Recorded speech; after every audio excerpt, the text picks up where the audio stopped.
Fjum ir-Repubblika din is-sena kienu 60 il-persuni jew gruppi li ġew onorati mill-Istat Malti għal ħidma u l-kisbiet tagħhom. Din is-sena spikkat id-diversità fejn għall-ewwel darba kien hemm bilanċ tajjeb ta' orjentazzjoni politika differenti fost dawk onorati. Iċ-ċerimonja ta' investitura saret fil-Palazz tal-President il-Belt Valletta. Fost dawk onorati jispikka Pawlu Xwiereb, illi m'għadux magħna u li serva fit-tul bħala aġent President. Xwiereb ingħata l-ogħla onur li kien possibbli biss wara li nbidlet il-liġi.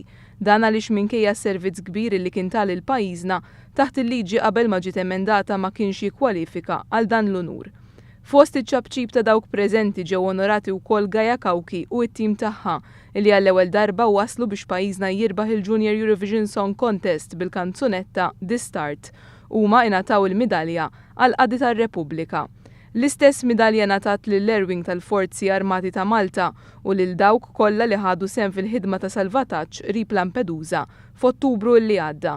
Kienet onorata wkoll il-missjoni militari Taljana. Fuq nota differenti ngħata onura l-kontribut fil-qasam letterarju lil Mark Camilleri. Gvern preċedenti minflok irrikonoxxa t-talent ta' Camilleri għażel li jtellaw il-qorti minħabba ċensura. Fost dawk onorati hemm il-Professur Edwin Grech u Marija Tabone, mart l-ex President tar-Repubblika Censu Tabone, onorat ukoll l-ex Speaker Michael Frendo.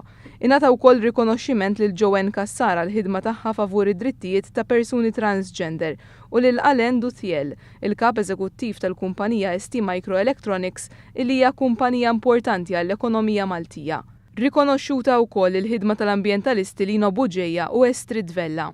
Valentina Matvienko, ex-ambaxxatriċi Russa għal Malta li llum tokkupa t-tielet l-ogħla kariga fir-Russja ekwivalenti għal speaker ukoll kienet fost dawk onorati mill-Istat Malti.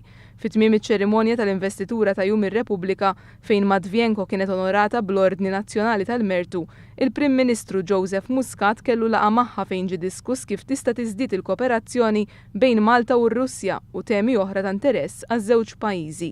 Matvienko ltaqgħet ukoll mal-Ispeaker tal-Kamra tad-Deputati Anġlu Farrugia.